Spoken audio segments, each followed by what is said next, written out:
Why is it so important that everybody else gets saved? Why is it so important? That thought process, because our people go by and say, God love everybody, but everybody didn't go through this. Right. Everybody didn't get sold on slave ships. Right. Everybody didn't lose their nationality. That's right. So why would God save everybody if only these people he keep talking about in the Bible?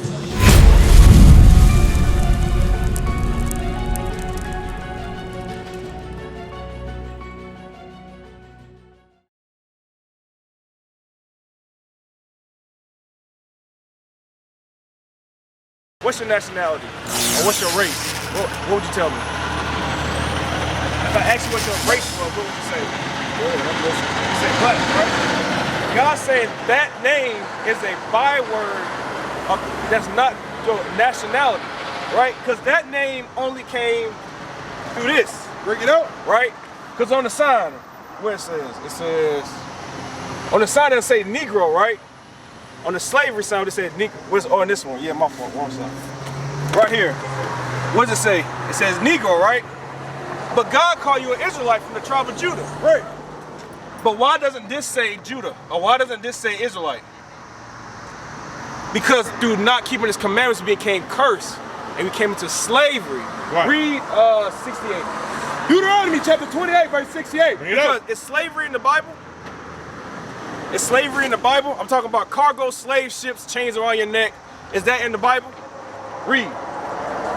And the Lord shall bring thee into Egypt again. So Egypt is synonymous with slavery because the Israelites, the first time they was in Egypt, they walked out of Egypt. Right. Right? So God said he's going to send you into Egypt again a different way. Read. With ships. With what? With ships. With what? With ships. Did that happen? Did we go into slavery on ships like these? Read. And, by the way whereof I spake unto thee, thou shalt see it no more again. We didn't see our homeland ever since we left like this. God said, hey, if y'all don't keep my commandments, I'm going to put y'all on slave ships like this. And what's going to happen? Read. And there ye shall be sold unto your enemies. Will we sold to our enemies? Read. For bondmen. For bondmen. And bond women. And bond women. On this sign right here, you see on the auction block they selling us? All of these things in the Bible happen because we didn't keep God's commandments. Read. And no man shall buy you. Has anybody been able to save us out of slavery? Are we still enslaved? God said no man can redeem us. That's what it means by bond. No man can redeem you out of slavery. But Jesus, the real image, the black Messiah, he the only one that can get us out of slavery, right? That's right. So one easy commandment that our people don't realize that they break very often because the churches never taught them this, right? Right. Read 1 Corinthians. 1 Corinthians chapter 11, verse 3. But I would have you know that the head of every man is Christ. So the head of every man is Christ, right? And the head of the woman is the man. So it's Christ, man, women, right? That's the order, right? Read. And the head of Christ is God. So now the whole order is God, Christ, man, woman. We're not, the men and women not equal, the men not equal to Christ, and Christ not equal to God. Read. Right. Every man praying or prophesying, having his head covered. Having his head covered. So when the Bible comes out, if any man is found with his head covered, read. Dishonoreth his head. So what's the head of the man? The head of the man is Christ, right? So when we as men teach the Bible or listen to the Bible with our head covered, we dishonor Christ. Right. So whenever the Bible comes out, we need to take our hats off, right? So take that, I know you're leaving, but take that with you, right? How you doing, brother? You doing good? You ever heard this before? I see he was talking to you. No. You got any questions based on what you see right now? Well, he asked me a question. What question you got? He said 7 gates to the kingdom. You believe the 7 gates to the kingdom? So, the churches don't teach us anything as far as anything that pertains to this book. Right? It's very, they just say what's on their mind, how they feel, right? Read. Revelation chapter 21, verse 12. And had a wall great and high. So let's talk about the kingdom of heaven.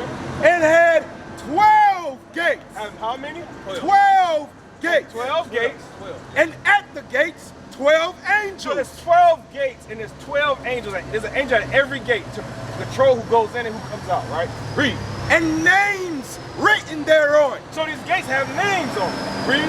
which are the names of the 12 tribes of the children of Israel. Now, I'm gonna ask you a bigger question. Who are those people today? All those people. It said the gate has what? The 12 tribes of what? Israel. Which are the names of the 12 tribes of the children of Israel. Now, who are those people today? Take a trip. Take a trip. But who are they walking? Because they have to be alive walking around now, right? Like, what race of people are they? What people are God's chosen people? Because this hasn't happened yet. I think that was from the Semitic point of view. Say it again. Semantics. No, just like a genuine question. Like, who are the people now? It's us. Because the Israelites in Deuteronomy 28, and they get other ways about the water. The Israelites are going to be identified by a specific thing that's going to happen to them, right? Like the curses, like these. Did this happen to everybody? What did God say? Read. Deuteronomy chapter 28, verse 15. Uh-huh. But it shall come to pass, if thou wilt not hearken unto the voice of the Lord thy God, So if you don't listen to God, read. to observe, to do all his commandments Do our people keep the commandments as a nation? So what's going to happen? and his statutes, Uh-huh. which I command thee this day, That what? that all these curses shall come upon thee and overtake thee. Is this a curse? Like in the minute. Did the Bible say that this was going to happen? That slavery, cargo slave ship, did the Bible ever say this was going to happen? Bring it out. Come on, Torah? I'm talking about the book right here. Has the Bible ever said if you that slavery, chattel slavery, how we was like this, you said nobody else went through this but us, right? Did the Bible ever say this was going to happen to people? Yeah. Get it. Go ahead and read it. Deuteronomy chapter 28, verse 68. Uh-huh. And the Lord shall bring thee into Egypt again. Egypt is just another word for slavery because the first time the Israelites went out, they walked out. But now they're going back into slavery again another way. Read. With ships. With what? With ships. Who went on slavery ships? Was it us or was it everybody else? Us, right? Blacks, Hispanics, and Native Americans went through it. They went through it before we even did, during the sub-Saharan slave trade. Read. By the way whereof I spake unto thee, thou shalt see it no more again. You know, see Jerusalem again. Israel, that's our homeland. Have you been back to Israel? You ask anybody, some people haven't even left their neighborhood. Some people don't even leave the city they live in, right? Read. And there ye shall be sold unto your enemies. To who? Unto your enemies. So we got sold to our enemies. Read. For bondmen and bondwomen. Who we sell to as slave man and slave woman? Who we sold to? It's like it. White people, right? So he said we sold to our enemies. Are we still in the same land as white people? Bring it out. Are we still in this? Do we still have to be around them? Are we separate from them in any way? We should be, but we're not, right? Because of slavery happened. Right. But so, Now you telling me, yes, sir. now I studied Torah. Yes, sir. Okay, the first time I posted the Bible, and I'm going to tell you that you know that. Okay? The Torah upon which the rest of the Bible flows. Yep. Okay? Now, I come from Torah, and it teaches what we teach in our own fellowship. It said God loves everybody. Yahweh loves everybody. Y'all say Yahweh? It don't matter what they call. You call them Yahweh, God, Christ. If you don't keep the commandments, it don't matter what you call them. You see what I'm saying? Read. My fault. Yeah, come on. Okay, so you learning. You're on the right track. That's good. Read. And You no say God man. love everybody, right? All right, got it. So, what did you base that off of? What am I basing on? Because if you only read the 5 books, right, the Torah, No. all right. No. The Torah is the foundation. Oh, for everything, right? Got it. It's all, the Torah is always through that. Okay, I got you. Get 1 John 2:16. If you love the world, you're an enemy with God. Yeah. I got a question. So if God died for the world, He loved everybody, right? Yeshua, Christ, Yeshua, right? If He did that, what did this mean? Read. 1 John chapter 2, verse 15. Read it out. Love not the world. Love not the world, neither the things that are in the world. So if John 3:16 mean that He died for everybody, but if He died for the world, why does it say love not the world? Can you read it? I'm gonna complete the thought for you. Read. If any man love the If world, you love the world, the love of the Father is not in You him. hate God if you love the world, right? Read. For all that is in the world, And so in the world, the lust of the flesh. it said that our enemies of God. Get that part? Oh, let's read it. Let's read it again from the top. 1 John chapter 2, verse 15. Love not the world. So if God said don't love the world, why would he die for something that he tell you not to even love? Good question. You know what I'm saying? Now go to John 3:16. Well, John 3:16, for those who love the world. I'm gonna explain it to you right here. Okay. Now, he said you in the world, you don't have to be part of the world. But why would he die for the whole world if he said if you are in the world, you love the world, the love of God's not in you? You see what I'm saying? You can't say he loves the world and then say if you love the world or in the world, he don't love you. You don't have no love of God in you. It don't make sense. That means the word world means something else. The word world can't mean everybody. Right. You see what I'm saying? Because that's two different ways to use world just now. You see what I'm saying? So let me break it down. If John 3:16 means the whole world, right? And just now he said, if you love the world, there's no love of God in you. Is he using the same definition of the word world, or he's a two definition? Are you saying he's contradicting what he's saying? No, I'm saying that the understanding that people have of John 3:16 isn't right. That's what I'm saying. Right. I'm gonna say, read. John chapter 3, verse 16. For God so loved the world that he gave his only begotten son. Has he said this before? Yeah, Isaiah 45. Has he said that before? Okay, now Isaiah, you coming from First Testament. Yeah, you gotta go precept The to promise. precept. You gotta go from precept to precept, because when Christ was alive, what was he teaching from? Torah, the Old Testament, right? So the things that he said, you can line them back up by going back into the Old Testament to figure out what he's actually saying. You see what I'm saying? That's what they agree on. Okay, watch this. Isaiah chapter 45, verse 17. Bring it up. But Israel shall be saved in the Lord. So who? But Israel shall be saved in the Lord. Read. With an everlasting salvation. What we just read that in John 3:16, right? Read. Ye shall not be ashamed nor confounded. What? World without end. So God just called Israel, the 12 tribes, he just called us a world. So when you read John 3:16, when you read world as him dying for it, you have to place Israel into it. God showed up the 12 tribes of Israel. He gave his only begotten son. So get Matthew 15:24. And Christ's gonna solidify it, right? Refuge. Hey, now I agree with that. I agree with Paul.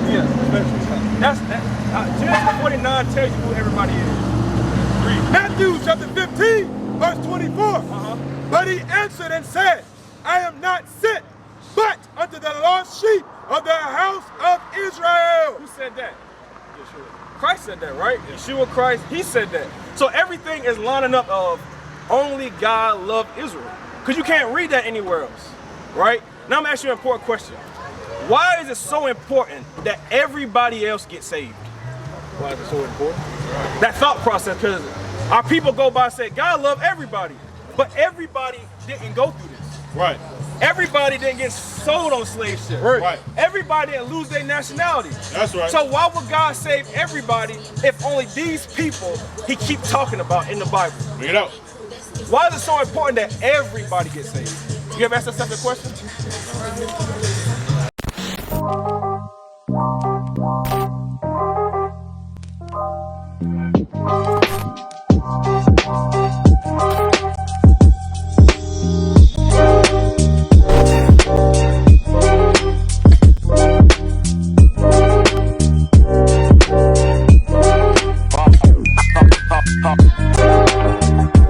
Because who's oppressed? How you doing, brother? We're oppressed. Are so-called white people oppressed? Are so-called Asians oppressed? Check out the sign right here. No. I'm asking the brother the same question. Brother right here, what's your name? Truth. Truth? I'm asking the same question I asked him. Are our people oppressed? Are black people oppressed? You don't believe our black people are oppressed? Do they get killed in the streets? Do they get pushed into the hoods? Do they push drugs into our communities? Guns? They give us bad images of our own people that our people follow? So are we oppressed? Because nobody else is like that. No other nation on the world is like that. So we are oppressed, right? Read. I got one. We got this now. Oh, John? You always move through off on the altar. You got a fun? I got one. Okay, so did it make sense that, remember those, like, whenever you read the Bible, it's always going to say that from the beginning to the end. That's why in Revelation it said the 12 gates of what? Had the names of the 12 tribes of Israel because Christ only died for them. So, hey, check that out. Also, one thing before you leave, I want you to listen to this, brother. Get Numbers 15:38. So I see you got your fringes, right? Now, I know you're going by the scripture that says the four corners, right? So you put them at the four corners. When we were scattered across the world, we only scattered to the four corners, or we scattered all across the world? All across the world, right? So the fringes, it says make a fringe around the border, so that's the whole thing. It's not just like the corners of it. Read. Numbers chapter 15, verse 38. Speak unto the children of Israel and bid them that they make them fringes in the borders of their garments. Truth, you ever seen anybody wear these on any clothes before? See, huh? In movies and stuff? Okay. Well, these are commandments that God gave only to the Israelites, and they serve a purpose. Read. Throughout their generation. Throughout our generation. So as long as we're alive, having kids, we should have these on our clothes. Read. And that they put upon the fringe of the borders a ribbon of blue. So on top of the fringes, you should have a border of blue on it. You see how that got a border of blue? If a border is something, is that only like four corners of it, or is that all the way around it? All the way around. So if the border of blue has to go all the way around, it will only make sense that what has to go all the way around? The fringes have to go all the way around. You see what I'm saying?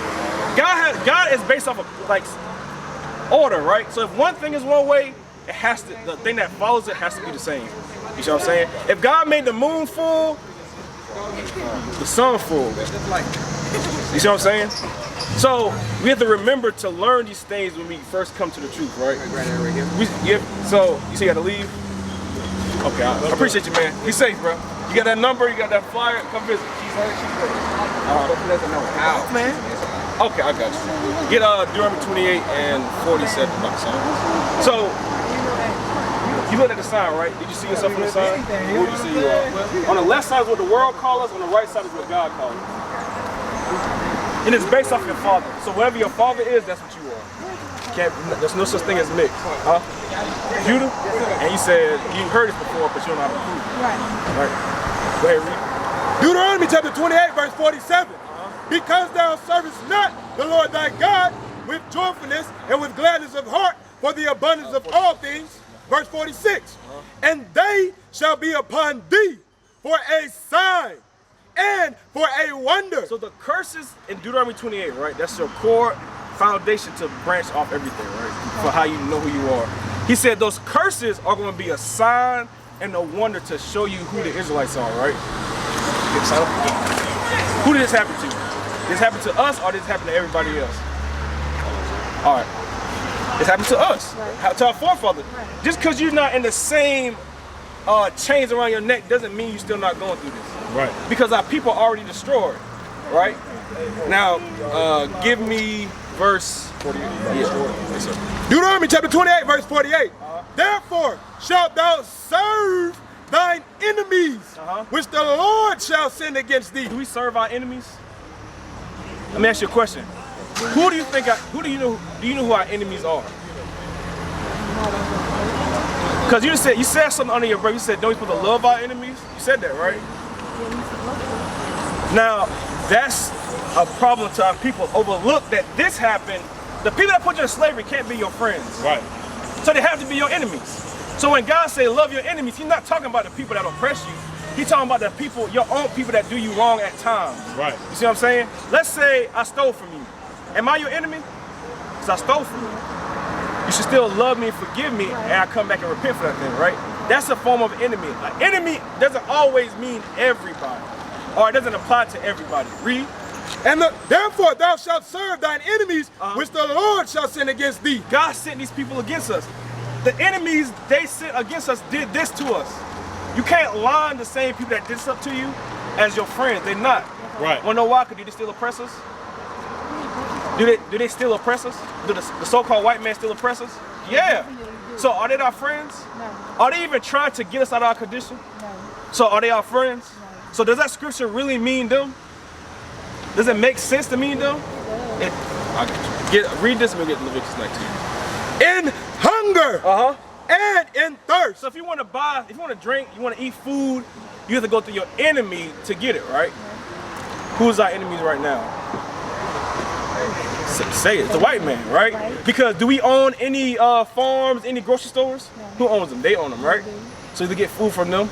If you don't pay your water bill, what can they do? Turn it off. Do we own any water? No. They own it? Right. He's saying our enemies do this. Read.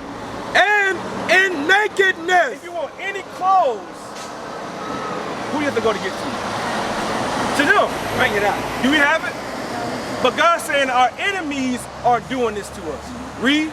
And in want of all things. If you want anything, if you want to buy your daughter a toy, you have to go to them. Yeah. You want a birth certificate? Who? Yeah. Them. Death certificate? Who? Yeah. Driver license. Yeah. The list, everything you need to go to your enemy to do this. Right. But only the Israelites are going to fall under these curses. So when it said the curses are a sign, you're supposed to line up what you read to your people. You see what I'm saying? Okay, black people went through this. Lines up. White people didn't go through this. They can't be the Israelites. Asian people didn't go through this. They can't be the Israelites. Read. And he shall put a yoke of iron upon thy neck. The Bible says, read again. And he shall put a yoke of iron upon thy neck. Who put a yoke of iron around our neck? The white people, so-called white men, right? They put a yoke of iron around our neck. Did that happen to everybody? It did happen to everybody. I said, did it happen to everybody? It didn't happen to everybody, right? So these curses are a sign to show you who you are in the Bible, right? Because nobody else went through this. Get Leviticus 19:17 for the enemy. So the enemy thing, right? Does it make more sense to you of who our enemies are? Does it make more sense now where it says, love thy enemy? So does it mean everybody? Does it mean the so-called white man that oppress you? Does it mean the so-called Asian person that hates you? Does it mean the Africans that hate you? Does it mean all those things? It can't. They did it all to us at a different point in time in history. Read. Leviticus chapter 19, verse 17. Thou shalt not hate thy brother in thine heart. Don't hate everybody. Thou shalt not hate thy brother in thine heart. You can't hate your own people. Why? Thou shalt in any wise rebuke thy neighbor. Y'all what? Thy neighbor. So God said you can't hate your brother, but in otherwise correct them. If they're going off, give them the correction to fix themselves, right? He didn't say do that to everybody, did he? He said do it to your neighbor, which is what? Your own people. That's what I explained to you. Read. And thou shalt not suffer sin upon him. Suffer what?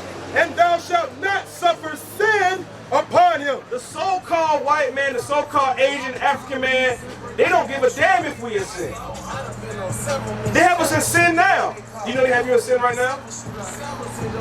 Okay, we'll go ask you a question. Read.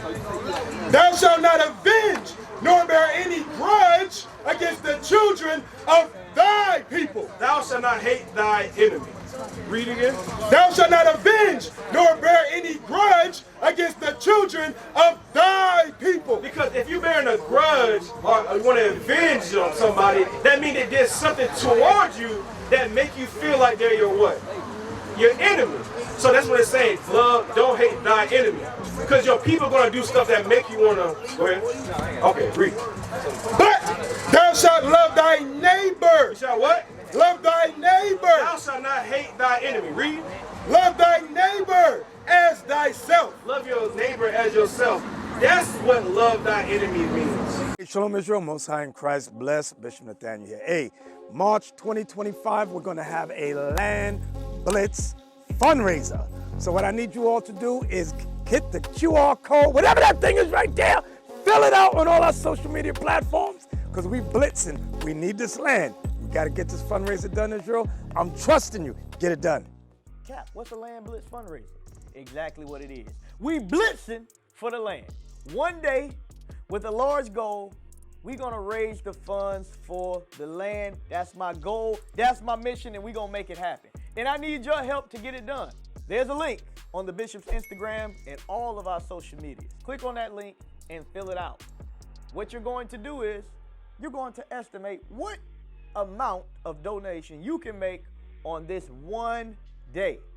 On that day, you can also make random donations. But those of you that are watching this video now, we want to get an estimate of how hard we're going to have to go when we blitz.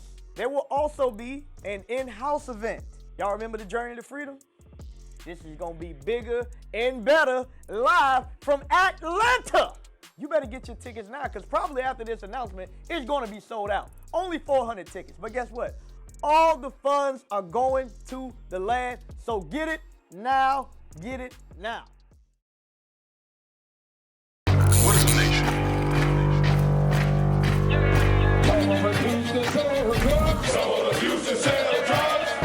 Nation is men leading by example.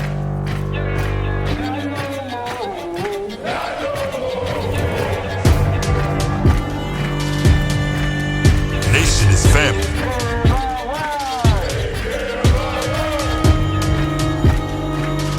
Nation is community. Nation is children with role models.